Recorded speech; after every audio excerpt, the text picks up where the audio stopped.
Arratsaldeon, ongi etorri guztioi, eskerrik asko hona etortzeagatik. Buenas tardes, bienvenidos a todos y a todas y gracias por estar aquí. Poetas en Mayo dedica esta semana un tiempo especial a la presencia de la mujer en la poesía. El mundo editorial también tiene un espacio para la mujer, aunque predomine más el espacio masculino. Por eso nuestro festival, de la mano de su directora y creadora Elisa Rueda, ha querido dar luz a la mujer editora, y esta tarde tenemos la satisfacción de presentar a las tres mujeres editoras que tenemos aquí presentes, que son Verónica Aranda, Nuria Ruiz de Viñaspre y Jaio Espía. Muchas gracias y disfrutad.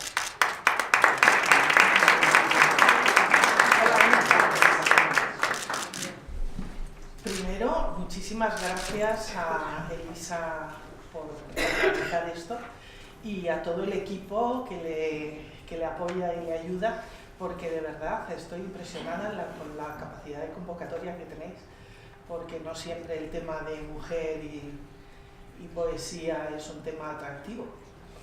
Y a los hechos nos repetiremos en lugar de repetiremos. Bueno, voy a dar primero paso a las dos mujeres que me acompañan para que cuenten 5 minutitos un poco su proyecto editorial de poesía de mujer. Luego contaré yo el mío y luego haremos una pequeña lectura de la poesía que nos emociona. ¿Os parece?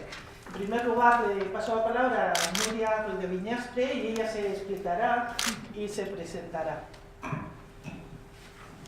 Bueno, Elisa, muchísimas gracias antes de nada, por supuesto a Jaio también por la presentación, y es cierto, ¿no?, que esa especie de casi de maridaje entre poesía y mujer casi es algo difícil de mantener, ¿no?, ya no de iniciar, sino de mantener. Gracias a Elisa, insisto, por seguir además y conseguir en 30 días mantener la ciudad sosteniendo la poesía. Es un proyecto verdaderamente maravilloso. Y bueno, yo soy Nuria, como bien me ha dicho Jaio, y tengo, bueno, soy poeta evidentemente con más de una docena de libros publicados, pero hace 3 años, 4 años me metí en una aventura preciosa que es la dirección de una colección dentro de una editorial que lleva aproximadamente 25 años ya de vida, y bueno, con autores bastante consagrados, ¿no?, como Valente o Yerma, es decir, una editorial con mucho peso. Inicio la aventura con una colección que bautizo con el nombre de M, Escritura de Mujeres en Español. Y bueno, todo este tiempo, en estos 4 años que han pasado ya, la verdad se me han preguntado muchas veces el porqué, ¿no?, el porqué de M, el porqué del nombre y por qué en estos instantes, en este ahora, ¿no?, o cómo se gestó en mi cabeza la colección. Y bueno, yo creo que M no ha sido más que otra de tantas pautas de normalización, ¿no?, surgida quizá por una cuestión de equilibrio, de paridad. Al fin y al cabo, las mujeres somos la mitad de la población humana y por lo tanto la mitad de las voces.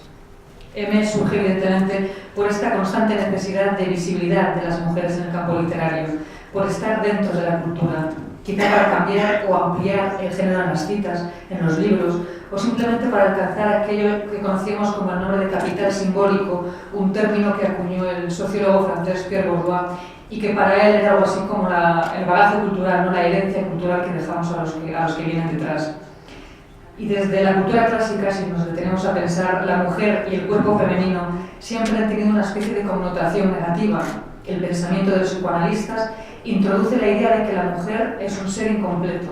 Schopenhauer, Hegel, Nietzsche, filósofos, pensadores, psicoanalistas ponían siempre a la mujer una connotación negativa. Y como veis, históricamente los cánones marcados, no solo en el campo literario, sino en todos los cánones, han sido patriarcales.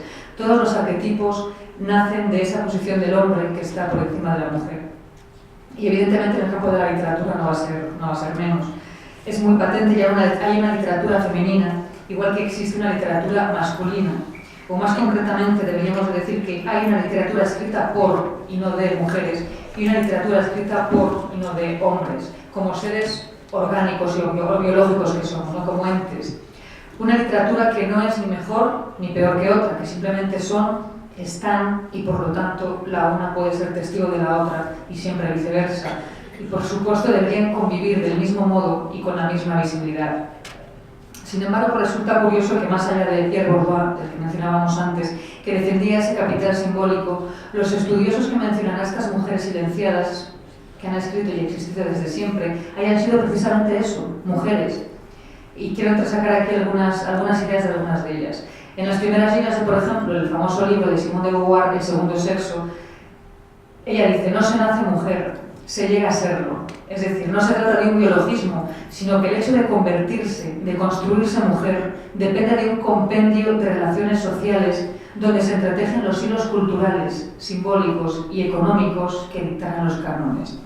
Hélène Sixois, también en su libro La risa de la medusa, decía: escribiéndose, la mujer volverá a su cuerpo que le ha sido confiscado, que ha sido transformado en extraño, en enfermo, ya que censurando el cuerpo, censura la respiración y la palabra.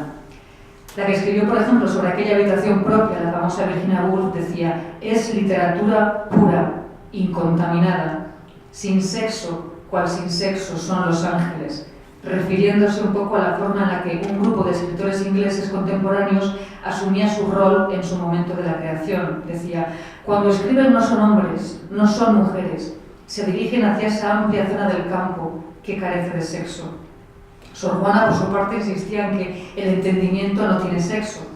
Para Diane Rick, otra gran mujer y poeta, el texto literario era una clave significativa de cómo vivimos, de cómo hemos vivido, de cómo nos han educado a imaginarnos a nosotras mismas y de cómo el acto de nombrar, que creo que es un verbo fundamental, y retomo aquí también la idea de la mención que hablaba también Pierre Bourdieu del capital simbólico, ha sido hasta hoy una prerrogativa masculina, y de cómo podemos empezar a ver y a nombrar ahora.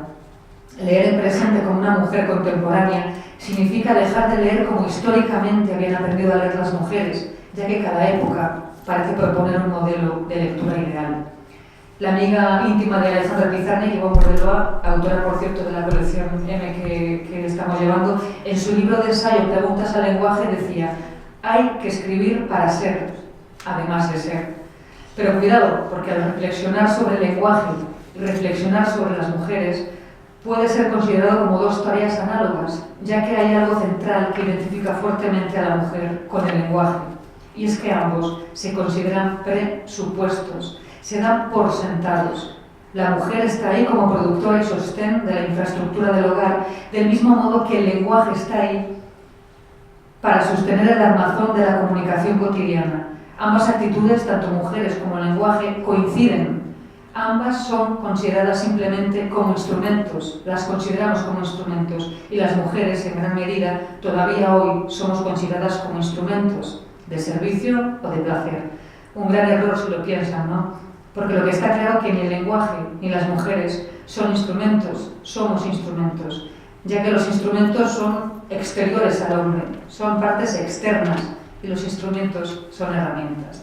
Así que bueno, con esto quería más o menos hacer una especie de introducción a la colección que dirijo y que, como he dicho, lleva aproximadamente unos 3 años, un año de gestación más 3 de producción, y llevamos aproximadamente unos 15 libros que acabo de sacar ahora mismo. El último, una antología maravillosa de poetas colombianas, además antologada por otra gran amiga, además de aquí de la presente Verónica Aranda, así que bueno, está en imprenta, pero nada sale. Muchísimas gracias a todos. Oye, Verónica, luego llegas con ese micro. Yo pues sí. Verónica Aranda, venga, preséntate. Buenas tardes y gracias a todos por venir, y un agradecimiento muy especial a Elisa por la invitación y a todos los organizadores del Festival Poetas en Mayo. Un honor venir a Vitoria por primera vez. Y nada, voy a hablar brevemente de la editorial. Bueno, yo soy poeta, traductora y dirijo una colección de poesía latinoamericana actual en la editorial Polibea, que es una editorial pequeñita, independiente de Madrid. Nace en el año 2009 dentro de un proyecto de discapacidad. Es una empresa que ya editaba libros de discapacidad y hace especial énfasis en la parálisis cerebral, tiene centros de día, y el editor Juan José Martín Ramos pues se le ocurrió también montar un proyecto independiente y empezar editando libros de poesía. Lleva ya varias colecciones una de poesía española, son ediciones muy cuidadas, otra de traducciones que van en versiones bilingües, otra de miscelánea, de prosa, libros de viajes. Y esta colección que dirijo yo pues lleva solo menos de un año, en junio hacemos un año y llevamos ya 8 títulos. Bueno, aclarar que no es una colección solo de mujeres, como en el caso de Nuria, que es muy necesario, pero sí que hacemos especial énfasis en las poetas, ¿no? Porque de 8 libros, 5 son de mujeres, 2 de hombres y una antología de poesía puertorriqueña, que son 16 poetas, 8 hombres y 8 mujeres. También queríamos que fuera equilibrado, ¿no? Porque uno de los grandes problemas que en muchas antologías no estamos cansados de que haya un 90% a veces de hombres. Entonces yo creo que es importante también equilibrar y, como decía Nuria, dar mucha visibilidad a las mujeres. Y en Latinoamérica pues está el mismo problema, ¿no? El canon masculino y que muchas veces pues no aparecen esos nombres de poesía femenina que son innovadores. Y bueno, todo empezó por mi faceta de poeta. Pues bueno, me invitaron a festivales en Latinoamérica. El primero al que fui, que también asistió Nuria el año pasado, el Festival de Mujeres Poetas de CRT, pues ahí me di cuenta del gran potencial que tiene la poesía latinoamericana actual. Y son poéticas muy diferentes a lo que se hace en España y en muchos casos, bueno, mucho más innovadoras, no tienen quizá tanto miedo a jugar más con el lenguaje, a innovar, a experimentar. Entonces me di cuenta de que era muy necesario crear esta colección, porque aparte de los problemas que hay de distribución, que llega muy poca poesía latinoamericana a España y viceversa, pues llegaba solo lo oficial o a través de premios o editoriales de primera línea.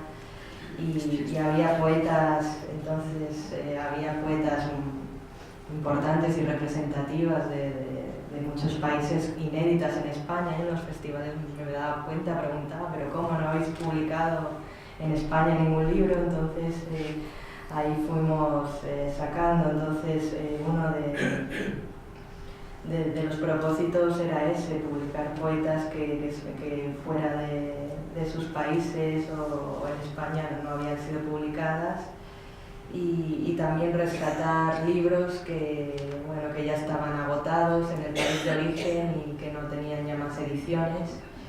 Y a veces pues, los poetas también nos ceden manuscritos inéditos. Y también otro de los propósitos es publicar poesía de países que no son grandes potencias, ¿no? Porque quizá en España lo que más se edita dentro de Latinoamérica, ¿no? Es más poesía argentina, mexicana, chilena, pero decidimos empezar, por ejemplo, con Ecuador, con una poeta ecuatoriana, Xiomara España, porque se conoce bastante poco. Los 2 siguientes números son de 2 poetas cubanas. También llega poco de Cuba. Yo creo que tanto Cuba como Puerto Rico, la poesía del Caribe en general, es una de las que más experimentan, ¿no? Experimentan con el lenguaje.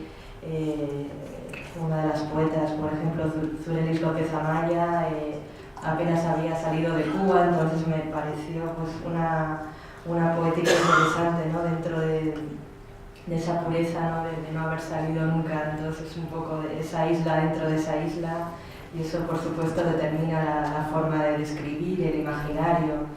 Entonces tuvimos la suerte de que las 2 vinieran al Festival Cosmopoética el año pasado y pudieron venir a España a presentar los libros y a darse a conocer. Zurelis y Jamila Medina, que dentro de la poesía cubana actual es una de las voces con más potencial.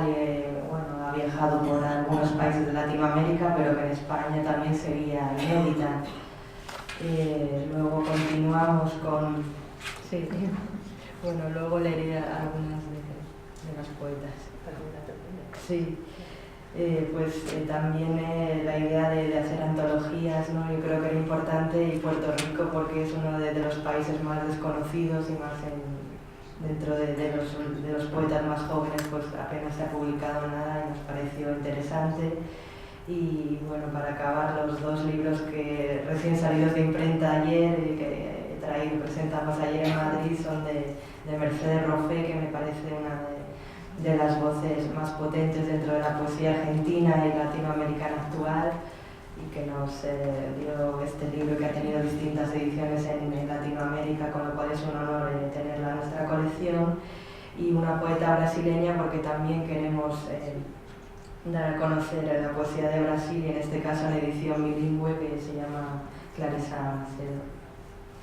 Muy bien, muchas gracias, qué interesante.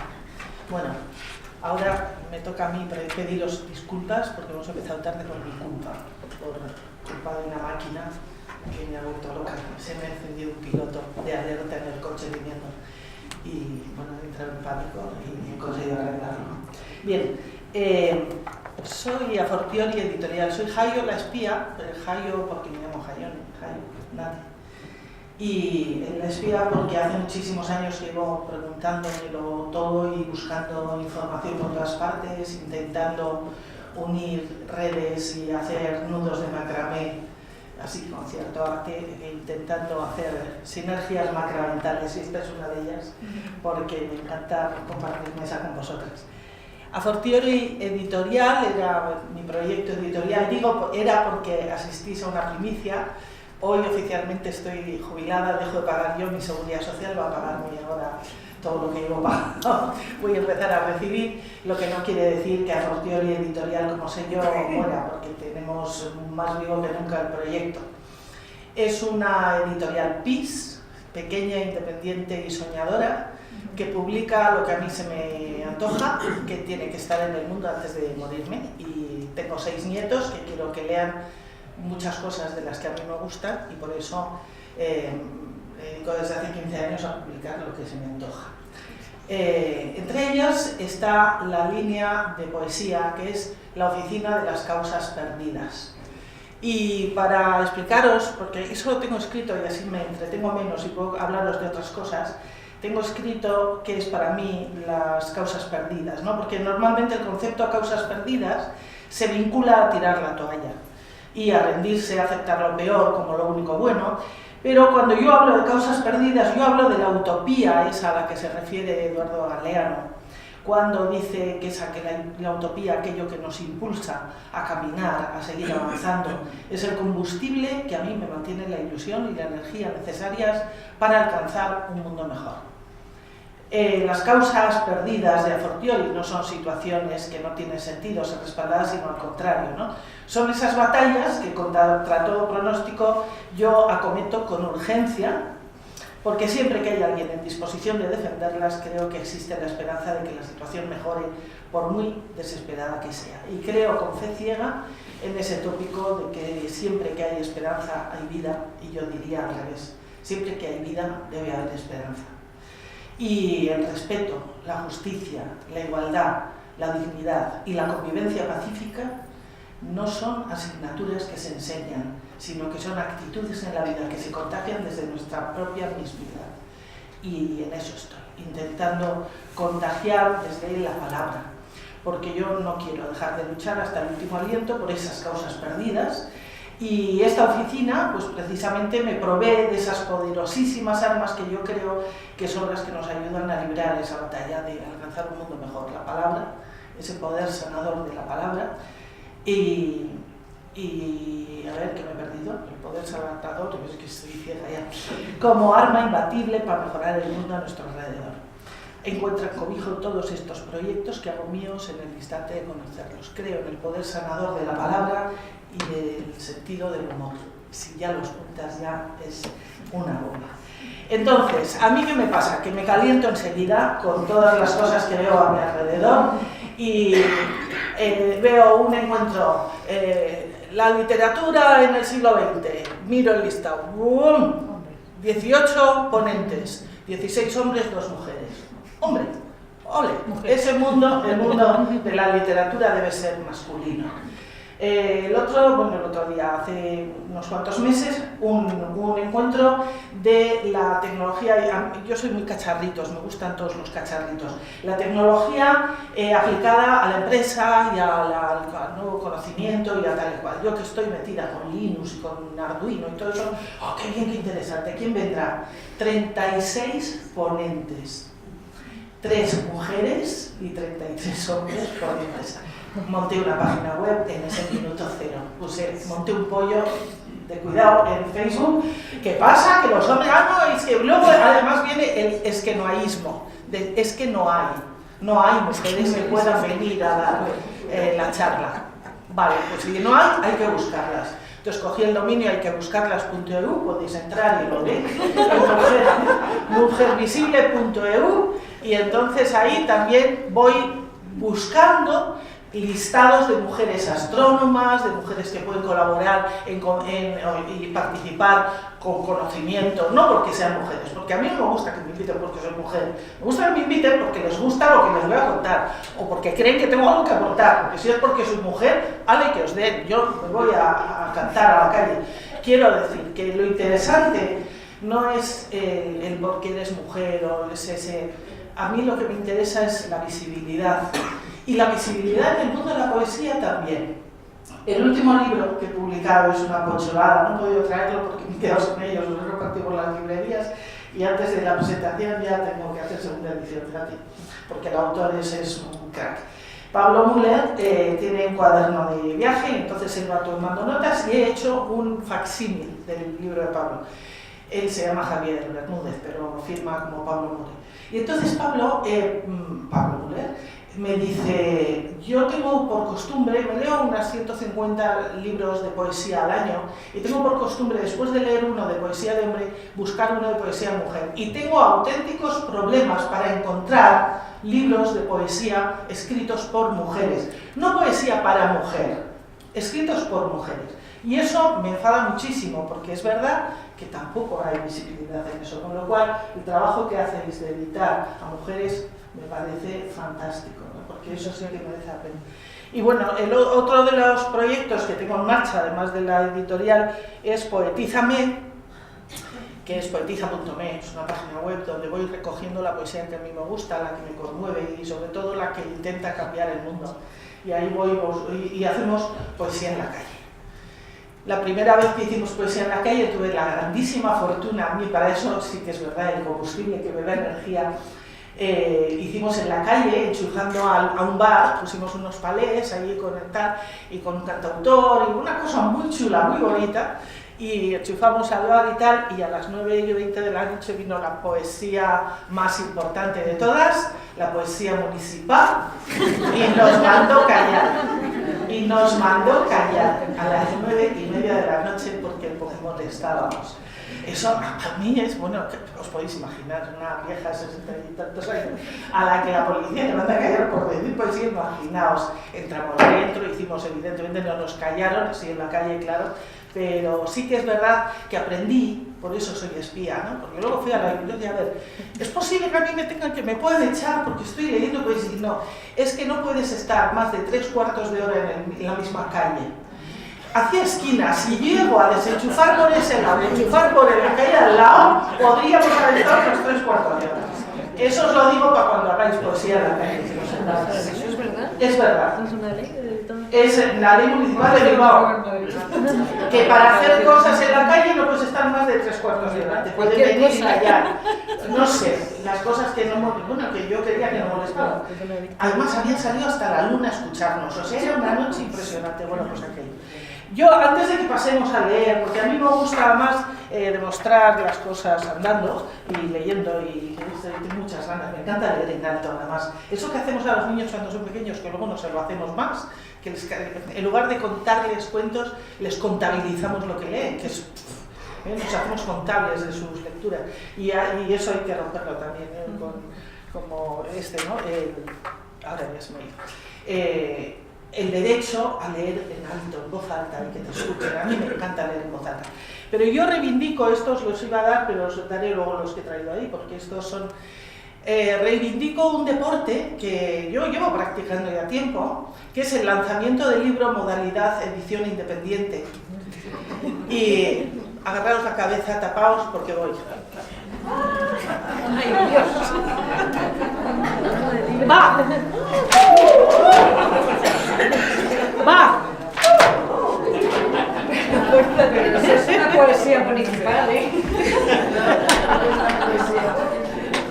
Ese es el primer libro de la Oficina de las Causas Perdidas. Son poemas escritos en servilletas de papel y posavasos, escritos por amigas y amigos poetas en los encuentros de en el encuentro de editoriales independientes en Hungría.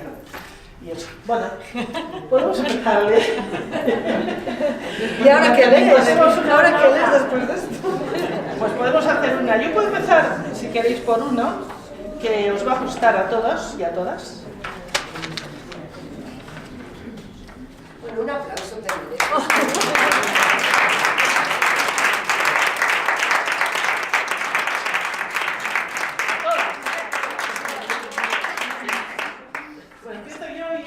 Sí, luego hacemos cada una.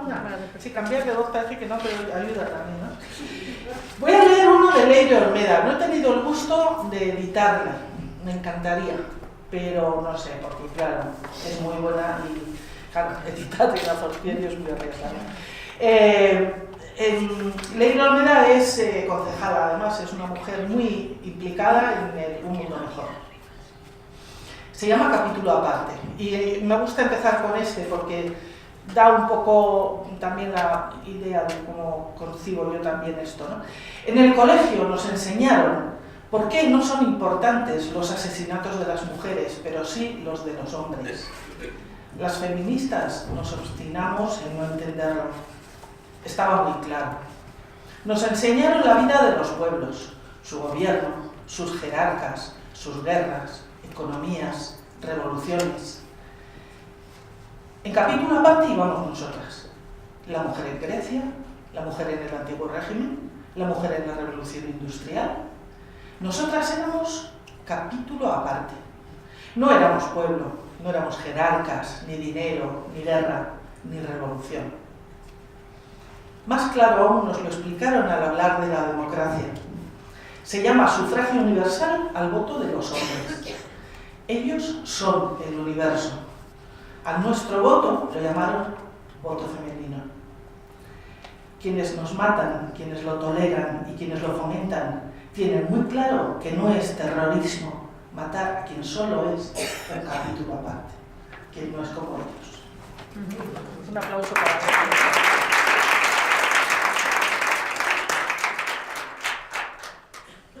Pues yo iba a leer uno de uno de los últimos libros publicados en la colección Noni Venegas, pero voy a dejar para la siguiente, porque me has dado un pie a leer un poema propio que se titula Todo se rompe y que, bueno, pues me gustaría compartir entre vosotros. Escribo esta frase y pienso en cascada.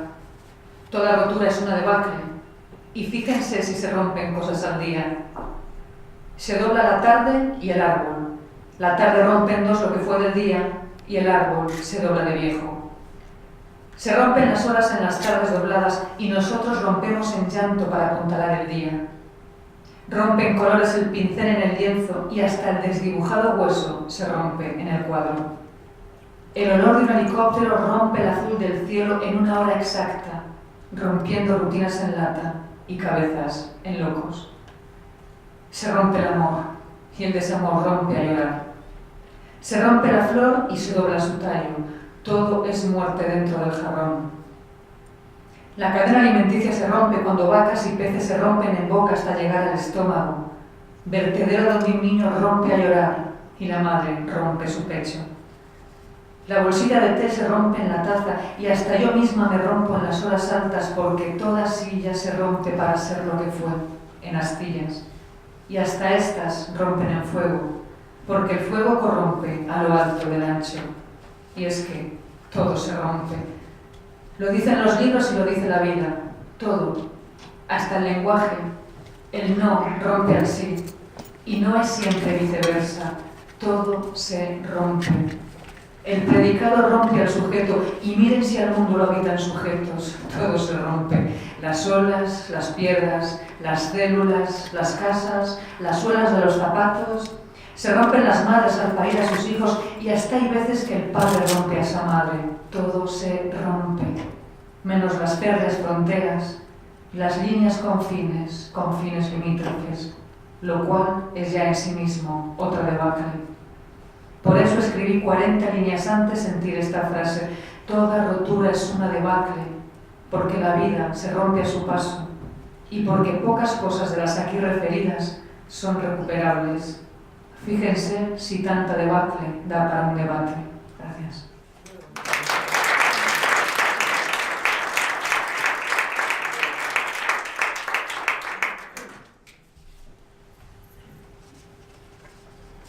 Creo que no he mencionado antes que la colección se llama Toda la noche se oyeron, poesía latinoamericana de ahora. Es una frase de los diarios de Colón cuando está llegando a América. Entonces el logo es un pequeño mapa de Sudamérica con los pájaros. Decía el editor de Pretextos, Manuel Borrás, que un editor no es editor del todo hasta que no publica poesía hispanoamericana, ¿no? Yo creo que es una apuesta fuerte y que todavía a veces cuesta ir captando lectores, ¿no?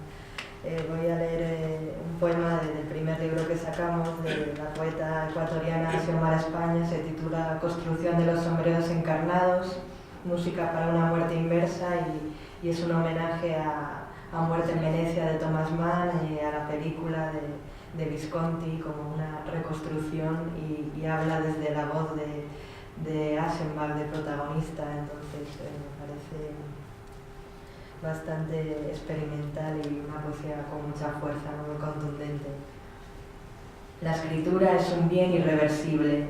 La escritura es un mito irreversible, como los acordes que acompañan el tambor de mis visiones, columpios que se alejan en secreto, ascensor que besa el cielo en las partituras más excelsas. Tazio me eleva hacia la más terrible diástole de turbación y celo. Tazio me envuelve hacia la más vil de las seducciones, me penetra con la inmundicia de la muerte, me socava como el más voraz de los monstruos, me derrumba como la más sagaz de las angustias.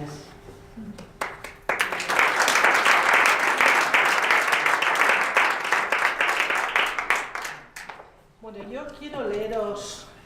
Además hay aquí una mujer en su tinta, o sea que luego pasarás a leer por lo menos uno de los poemas que está aquí, ¿verdad, Concha? Este es uno de los libros de la Oficina de las Causas Perdidas, Mujeres en su tinta. Es una antología de 31 mujeres poetas españolas, a cual mejor, impresionantes, emocionantes, cada una muy diferente de la otra, y todas ellas hacen una perfecta antología, a pesar de que faltan algunas aquí y esto. Bueno, esta es de Begoña Abad, de Logroño. Debería haberme aflojado la conciencia. No tengo edad para estrecheces, ni para el insomnio que me produce la injusticia. Debería vestirme de mayor y cuidar no me contagien de alegría los que aún la conservan. Debería hacerme un seguro por si vivo lo suficiente, a pesar de tragar tanto veneno. Debería dejar de hacer el amor, no vayan mis nietos a descubrirme y me pidan consejo. Debería dejar la pancarta de oponerme por sistema al sistema y a sus aberraciones. Debería hacerme cómplice de los que ganan para comer con ellos la sopa boba, en lugar de hacerme una de sobre. Debería dejar de escribir poemas que no están a luz en Hiperión, ni estarán en la lista de los elegidos. Pero dejad estas cosas, ahora que empieza a gustarme, me jode tanto.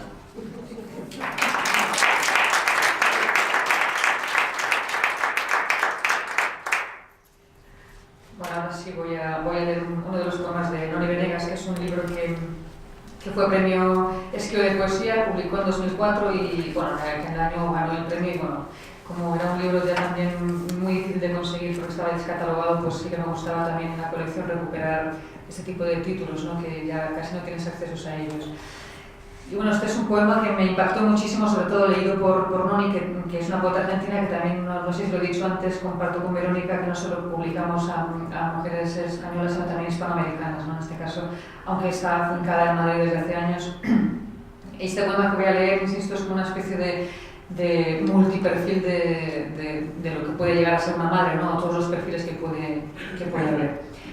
Inútil, insolente, insociable, insegura, sucia, cuprífera, carbona rehogada, lente, lámina, levadiza, villana, bultífera fregada, insomne, maníaca, criminante, desolante, decisiva, incisiva, puerro, ropa vieja, soplona, salivada, paveante, borrosa, bruta, abrutada, brutal, mala buena, mala vida, saborida, brisada, brumosa, lunar rápida, malida, malvenida, ensillada sin silla, resalida, ahilada, recontada, recuperada, curtida, cociente, crujiente, cosida, elegida, papá amada, papá linda, papá diálogo, papá amor, papá siempre, rota, estrujada, revertida, exonerada, extraída, lanzada, mamá elidida, mamá reñida, mamá torcida, mamá fuera, mamá lejos, mamá prisas, mamá hueco, mamá nunca, mamá vieja, mamá muerte, mamá espacio, mamá libertad,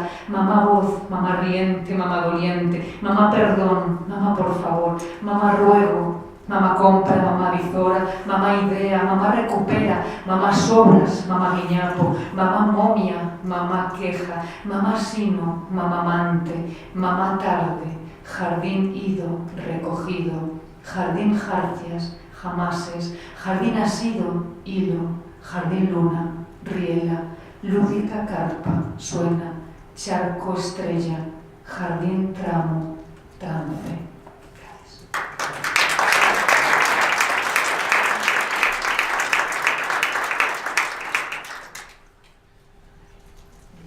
Ahora voy a leer un poema de la cubana Zurelis López Amaya. El libro se titula La vela y el náufrago.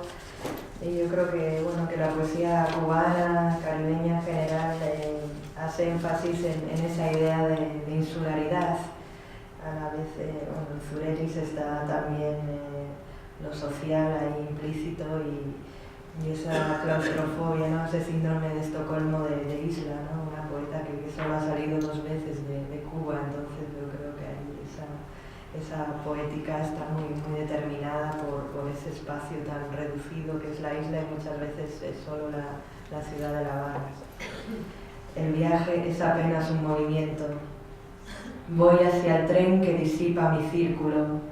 El círculo es marcado por el hábito de no salir hacia el exterior, hacia luces diferentes que mueven el cuerpo. Es difícil conformarse y guardar el deseo, el tiempo que llevamos en la orilla donde el ave deja sus huevos y emigra en retorno incesante. Casi nunca salgo de La Habana, me sumerjo entre caracoles dispersos que respiran la sal de cada día, como pez que mira tenebroso el símbolo distante.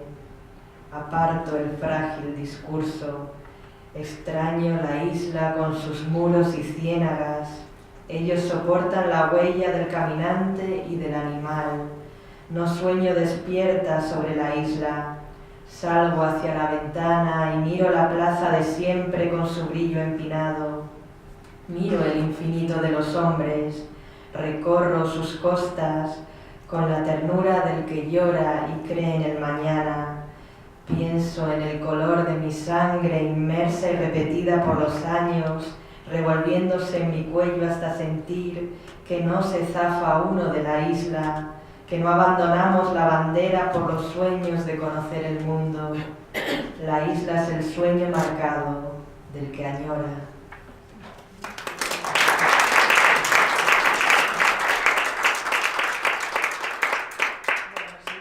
A mí me gusta mucho la poesía que hace extraordinario lo cotidiano.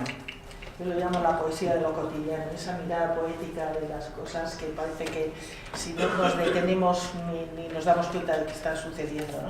Os voy a leer uno no del libro, luego leeremos más del libro, de Ana Pérez Cañamares. Si no la conocéis os la recomiendo.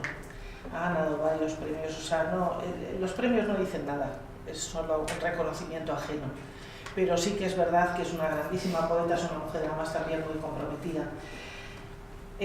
Uno de los libros, Economía de Guerra, tiene estos dos poemas cortitos, voy a leer los dos porque son cortitos. No en el boletín oficial del Estado, ni en diarios o plazas mayores, no en las novelas ni en los desfiles. La verdad se ve desde el tren, cuando entra en la ciudad por la puerta trasera. Ruinas, cascotes, matorrales y un niño que saluda con la mano a los indiferentes desconocidos. Y luego otro que me parece que define también el papel que puede desarrollar la poesía en el mundo de hoy, ¿no? Dice, solo una cosa hace la poesía. A susurros grita todo. Todo está relacionado con todo. Con hilo de palabras, ella va remendando los agujeros.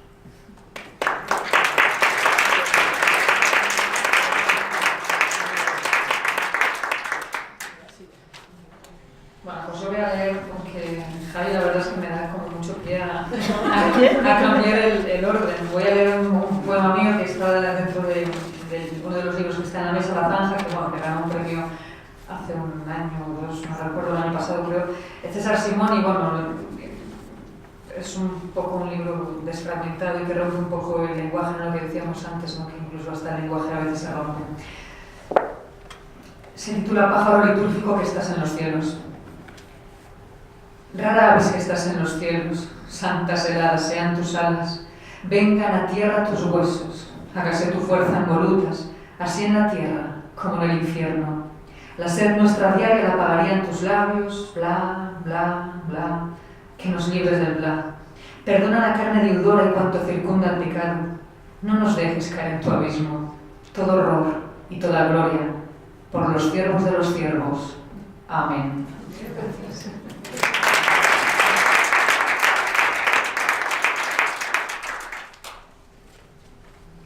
Voy a leer un poema de Mercedes Roffé, que es como la joyita de la colección que acaba de salir. Las linternas flotantes alude a una ceremonia japonesa donde se ponen linternas en un río para recordar a los muertos de las guerras. Entonces, bueno, es un libro que abarca todas las religiones, un libro muy diferente, ambicioso, que se puede leer como distintos cantos.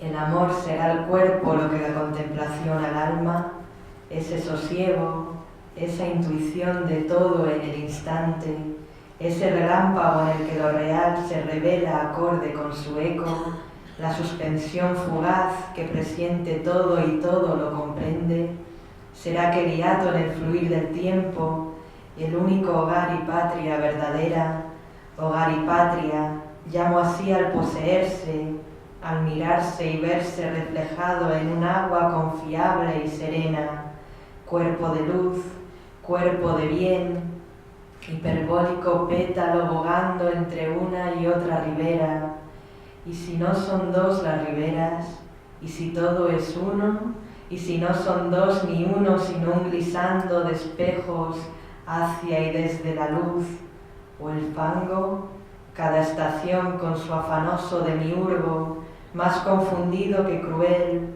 obnubilado, hundido en el exceso de un reino que ignora y que lo ignora, regente, príncipe y niño, todo a un tiempo, todo a un destiempo, y si no fuera todo más que un viaje por las edades congeladas de ese príncipe hacia la luz o el fango.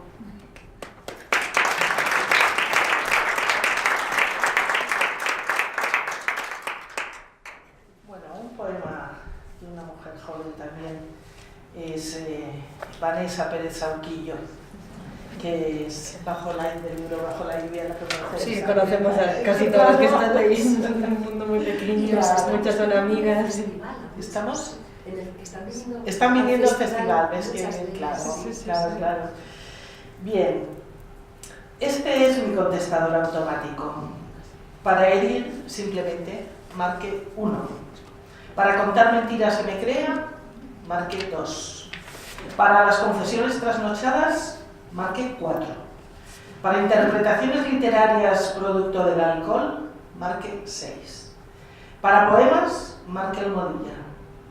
Para cortar definitivamente la comunicación, no marque nada. Pero tampoco cuelgue. Titubee en el teléfono. A ser posible durante varios meses. Hasta que note que voy abandonando el aparato en intervalos de tiempo cada vez más largos. No desespere, aguante. Espere a que sea yo la que se rinda. Le evitará cualquier remordimiento. Muchas gracias.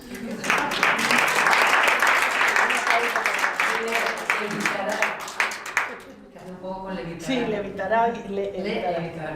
Bueno, yo quiero hacer aquí un pequeño homenaje a un gran poeta que estuvo invitado aquí el año pasado y que yo tuve la suerte de conocer gracias a Elisa Figueras Sulaimán.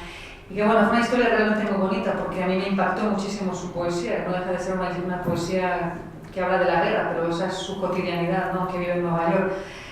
Y bueno, hubo un poema que se titula Libertad que me produjo este otro poema. Y además me gustaría comentarte, Elisa, el buen trabajo que haces con festivales y proyectos así, porque de este tipo de acciones poéticas nacen otros proyectos, ¿no? Entonces, a mí me enamoró tanto la poesía de Firas que estuve luchando todo este año para poder buscar traductor, buscar editorial y poder sacarlo en España, porque es muy difícil encontrarlo.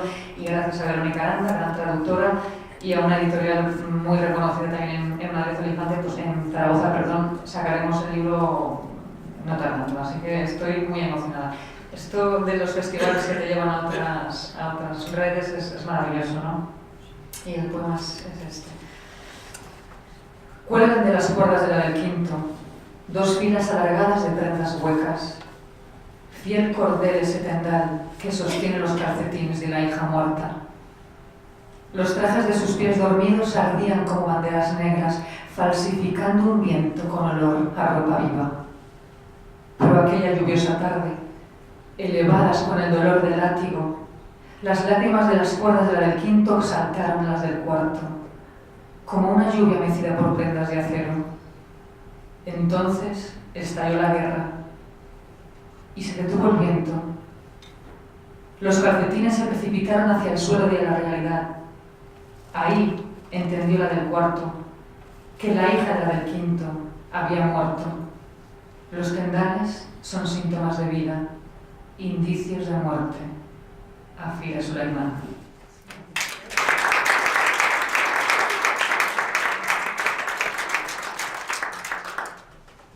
Totalmente de acuerdo con Nuria, ¿no? De los festivales nacen múltiples proyectos y la mayoría de estos libros han salido a través de festivales que he podido conocer a estos poetas, entrar en contacto, y de cada festival traigo la maleta de vuelta cargada de libros y de auténticas joyas, y con la ilusión de intentar sacarlos y editarlos aquí, ¿no? Y bueno, voy a leer ahora un poema del libro de Clarissa Macedo, la poeta brasileña que he traducido.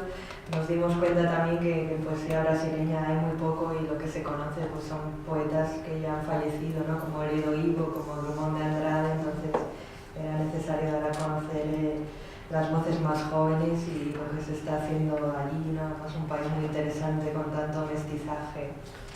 El poema se titula, bueno, el libro tiene un título muy curioso, que el título es En la pata del caballo hay 7 abismos, ¿no? Entonces es un libro muy simbolista, misterioso, y tiene mucho de poesía filosófica también. 7 abismos. Relincha el alma en la caballeriza, caballo macho que galopa trovas del pensamiento, engulle las aguas de pasto y de heno. Hay terror en los vientos del caballo herido, que rompe sin rumbo alado las trincheras y cae cual ángel de tormento. Hay yegua rondando platos de olvido, hay ruedas y correas en el carruaje violento, aquella crin de herraduras negras, un caballo de patas raras, los 7 abismos de la vida.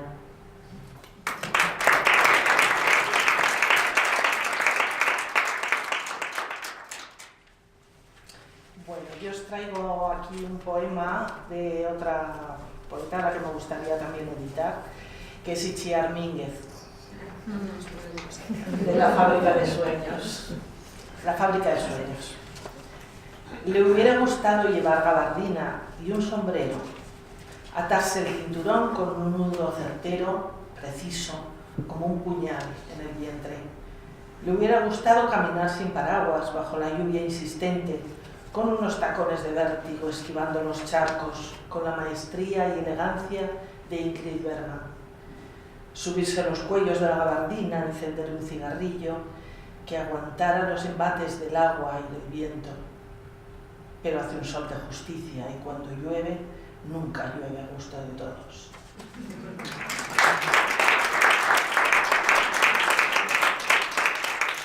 Ya coincidimos Verónica y yo, curiosamente, en el Festival de Centrifugados en Plasencia hace nada, un mesecito, en febrero o así.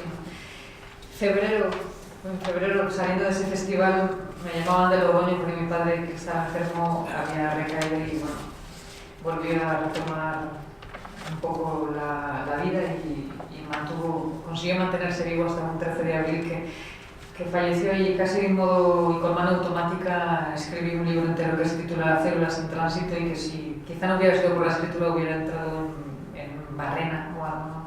Y bueno, quería compartir con vosotros dos pequeños poemas.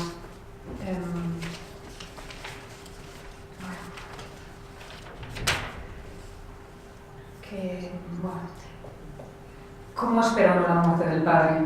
La espera de pie, se sienta con ella a dialogar, llegan a dialogar, cruza las piernas, las descruza, se pone los calcetines del padre muerto. ¿Qué forma toma el vertical cuerpo que mira detenidamente la horizontalidad del padre?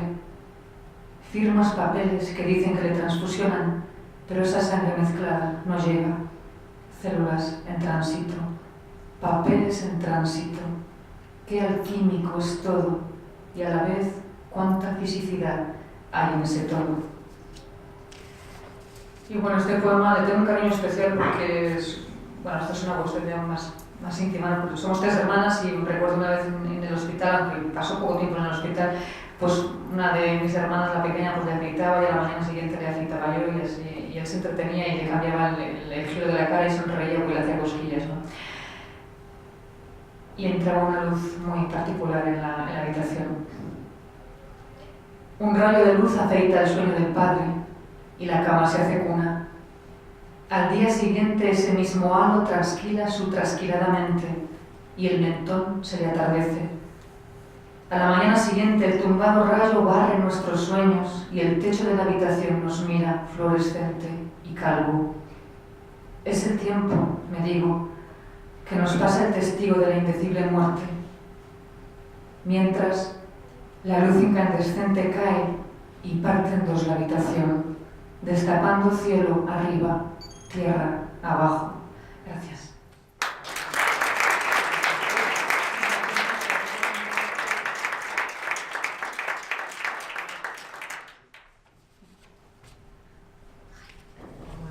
Ahora voy a leer un poema mío del libro Épica de Raíl, es el último que saqué, que sigo presentando estos días.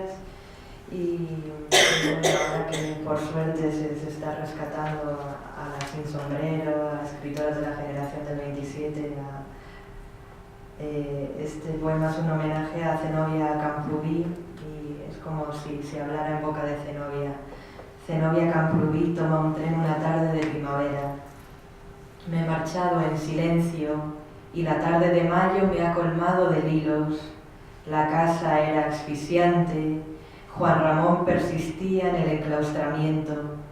No importa que vivamos cerca de un sanatorio, hipocondria y jardín delimitan maleza, tránsito de rosales o neurosis. Aprendí a viajar sola desde la adolescencia, cambié de continente muchas veces y busco desde entonces luz cobriza, los paisajes en tránsito que traen olor a leña. Pienso en vidas ajenas, contemplo desde el tren los huertos escondidos donde crecen nogales. ¿Alguien será feliz más allá de esas tapias? ¿Dónde empieza Castilla, sus cimientos sonoros? En cada viaje en tren me multiplico, Mi otredad son las gárgolas con musgo, los campos justo antes de la siembra.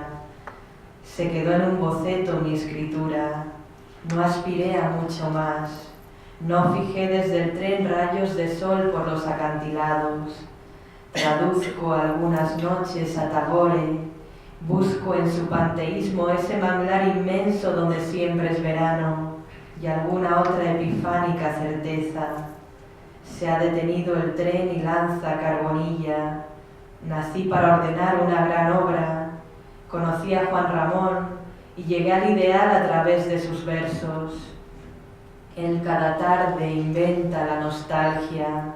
Es mirlo de esplendor y frágil Dios sediento que cincela palabras como quien edifica un templo azul.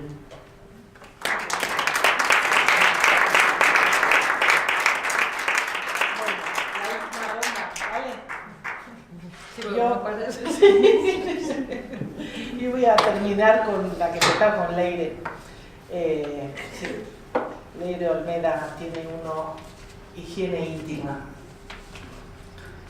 Busco compresa que elimine la brecha de género, tampones que pasen el aborto del Código Penal a la cartera de servicios públicos, toallitas húmedas que logren el cese de los mandatarios que hacen política negando nuestras muertes. Busco por todos los pasillos del súper salvaeslips que impregnen de feminismo todas las mentes. Mientras, seguiré odiando los anuncios de compresas y a aquellos que hacen dinero con ellos. Porque nos cuentan que no debemos oler a nada, que nadie debe notar que llevamos un tampón en nuestro coño, que nadie se entere de nada mientras sonreímos. Que los hombres no sean conscientes de que tenemos útero mientras nos agreden por ello.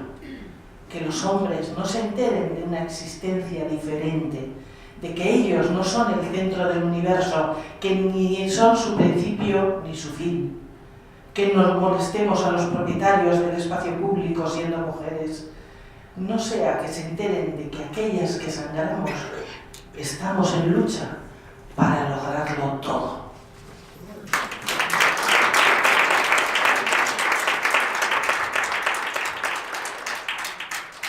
Pues esta vez Cayo me ha dado pie a un poema que no he traído, pero me lo dejé en el hotel y que era de Células en Tránsito, hablando de la sangre, de cómo mientras tú estás perdiendo sangre, otra persona con esa necesidad la está requiriendo, ¿no? Pero bueno, me parece curioso, ¿no? Cómo empujas, o cómo la poesía llama a la poesía. Bueno, voy a leer un escueto poema, pero me parece muy... Bueno, es que cada poema escrito me lleva directamente al momento en el que lo escribí, es decir, los veo, no es nada, hay mucho símbolo y algo críptico, pero los estoy viendo constantemente, ¿no? Era un avión cruzando la casa. Recogeré gritos para ti, gritos de generaciones pasadas que serán nuestro presente.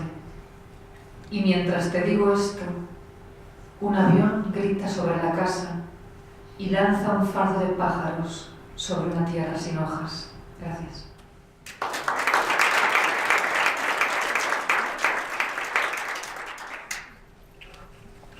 Voy a acabar con un poema de mi libro anterior, Cortes de Luz.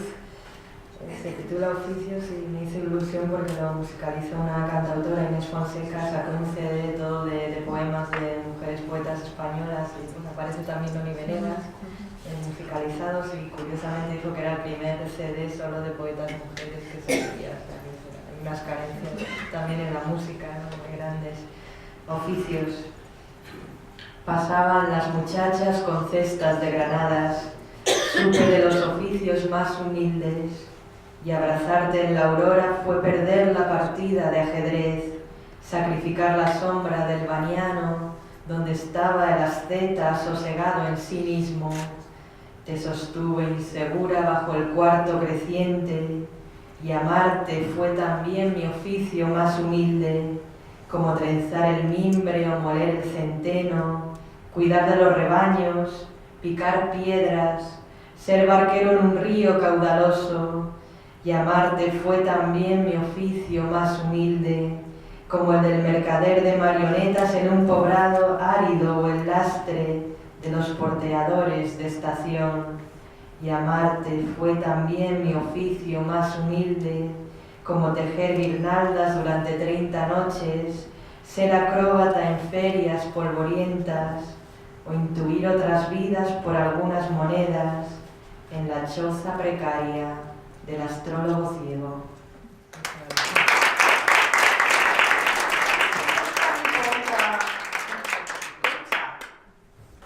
Concha, estás escondida, ¿no te atreves? Venga, vete a leer. Ah, que se ha tenido que ir. Ah, qué bueno, pues nada, entonces lo termino. Bueno, pues ya, si os parece, si alguna, eso es, si alguien tiene algo que preguntar, algo que aportar, que seguro que leéis mucho, queréis leernos algo.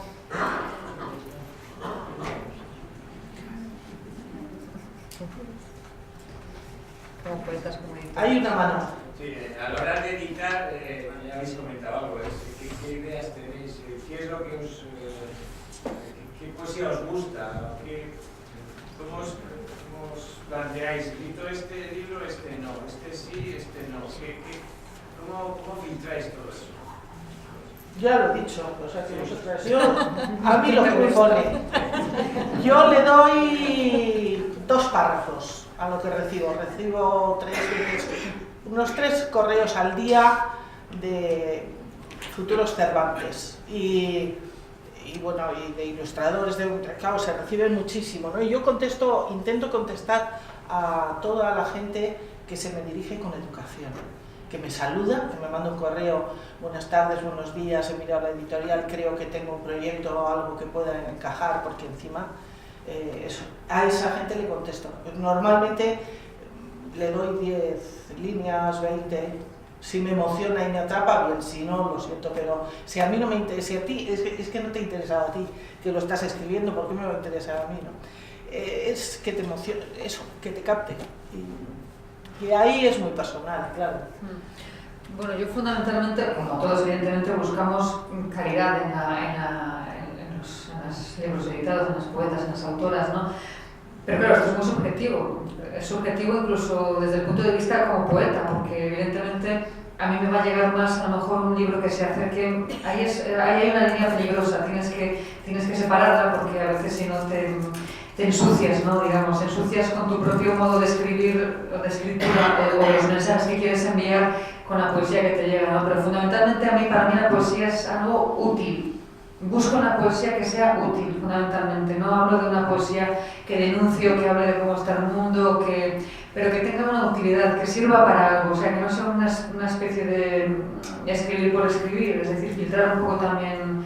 Y es cierto que llegan libros y es cierto también que en una primera ojeada, incluso de todo el libro, pero una primera ojeada, una especie de mirada oblicua, de lectura oblicua, sabes si el libro tiene calidad, ¿no? Si lo que está contando tiene una hondura o algo realmente interesante que quieras destacar, quizá, ¿no? La originalidad, por ejemplo.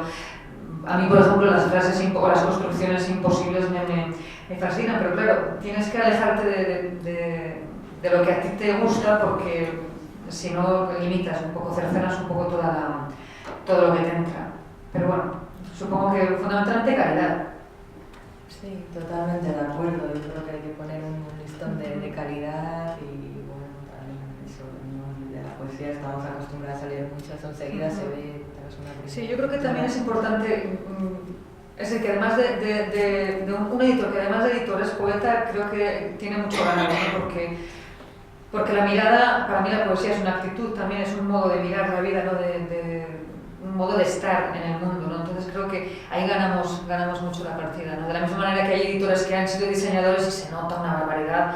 Ferran Fernández, por ejemplo, con Luces de Gáligo, se nota que tiene muy buena elección y en cuanto a calidad de poetas, pero los libros son magníficos porque es diseñador y ahí hay un pasado, una profesión pasada que no deja, que no caduca nunca. Entonces eso también es importante. Sí, también. A mí una vez en un encuentro me preguntaron que cómo se sabe cuando un libro es bueno. Y yo dije, yo no lo sé. Yo no sé cuándo un libro es bueno. Yo sé cuándo a mí me gusta un libro, a mí me emociona.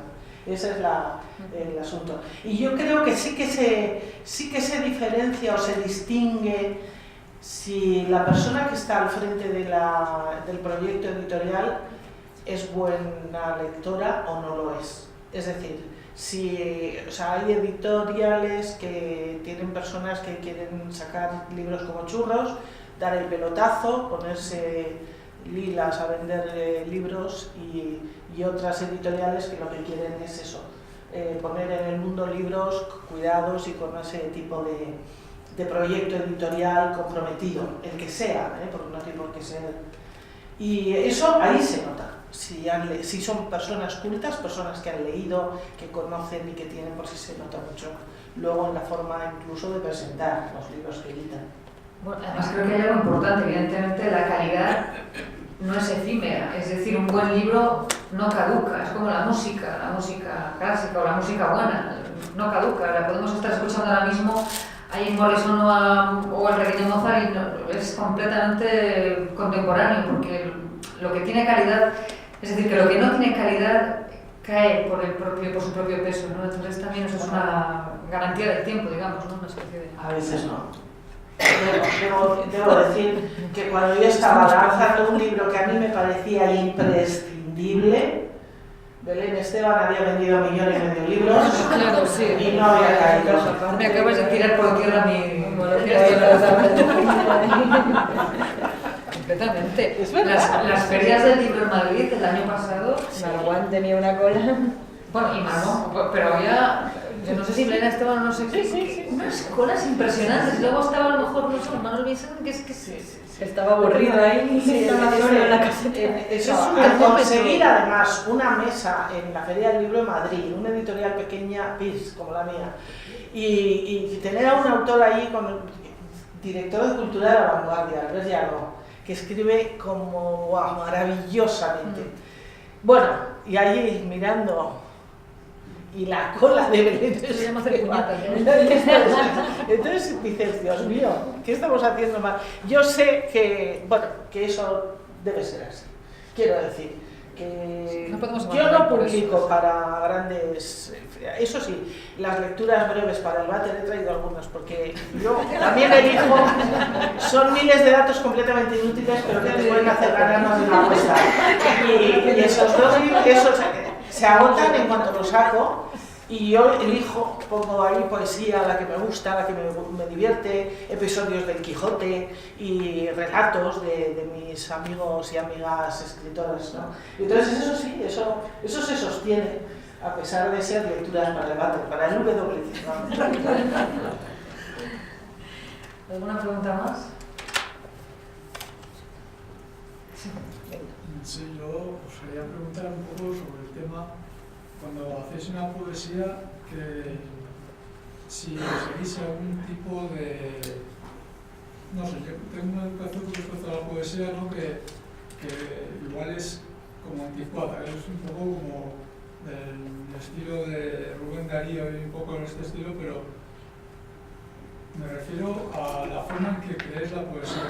¿Qué forma...? Bueno, a mí particularmente me empuja siempre algo que estoy viendo, escuchando, algún cuadro, algo físico que es tangible, alguna pieza de música, una escena en el metro. Acabas hablando un poco de la realidad que te rodea. Ese es mi caso, por lo menos, ¿no? No dejas de contar además con palabras relativamente sencillas, aunque a veces con un lenguaje un poco críptico, pero lo que estás viviendo, ¿no? Yo recuerdo que uno de los libros que se titula El Pez Místico, yo me acuerdo cuando escribí ese libro, yo vivía en Madrid y sigo viviendo en Madrid, pero yo cuando escribí ese libro me metí tanto en él que para mí los habitantes eran peces, yo veía peces por todos los lados, o sea que te metes tanto en el libro que el libro te da, las mismas personas que te rodean te están escribiendo el libro, ni siquiera tú, ¿no?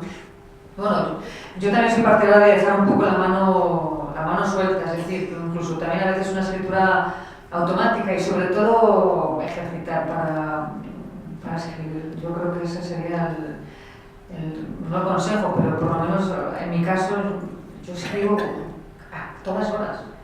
Es casi como que no podría concebir la vida sin escribir, ¿no? Yo creo que esa especie de bucle en el que entras de ejercicio, de ejercitar, te va abriendo ventanas, te abre un poco la mirada, ¿no? Entonces descubres cosas y vas por... Yo además me gusta mucho dejarme llevar. A veces estoy escribiendo sobre algo particular y ese algo en el que quiero llevar me lleva por otro camino y me voy por allá, no me cierro en la idea inicial, me dejo llevar y descubres cosas maravillosas, la verdad.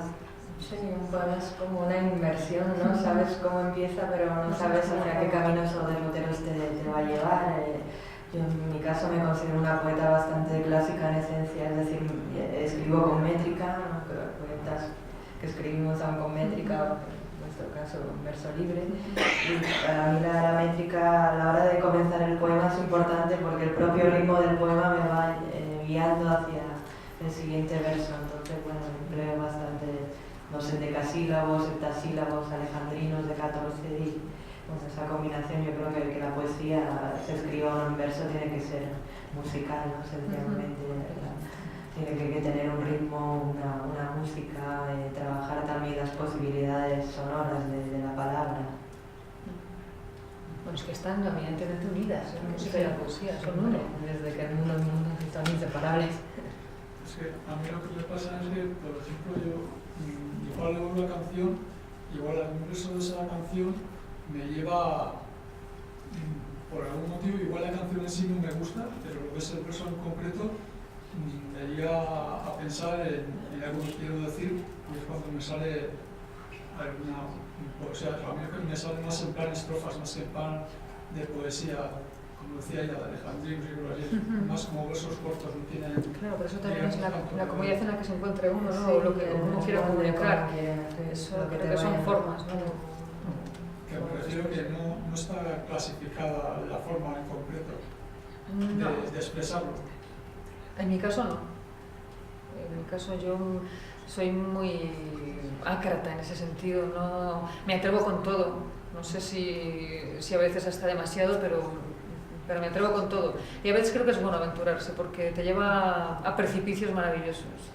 Sí, yo creo que el verso en mi caso no me encorseta, yo tengo la música tan interiorizada que puedo hablar de muchas cosas que no me limitan, o sea, ya no cuento con los dedos, sino que ya se lo tengo en la cabeza. Entonces, yo creo que es un poco cómo te sientas cómoda y es un pequeño detalle, luego ya hasta los contenidos, los temas los que quieras hablar y eso no me... Es que además, sí, yo no soy poeta, yo escribo todo el rato también, pero y a mí me parece que hay 4 ruedas sobre las que tenemos que circular y se circula con las ruedas deshinchadas, se circula un poco despacio, pero vaya, se puede.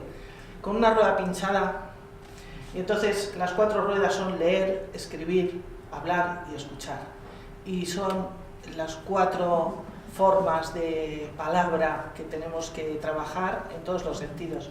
A mí me parece que escribir es algo absolutamente, para mí, imprescindible, o sea, porque necesito verbalizar para ponerlo en su sitio, incluso para yo integrarlo, ¿no?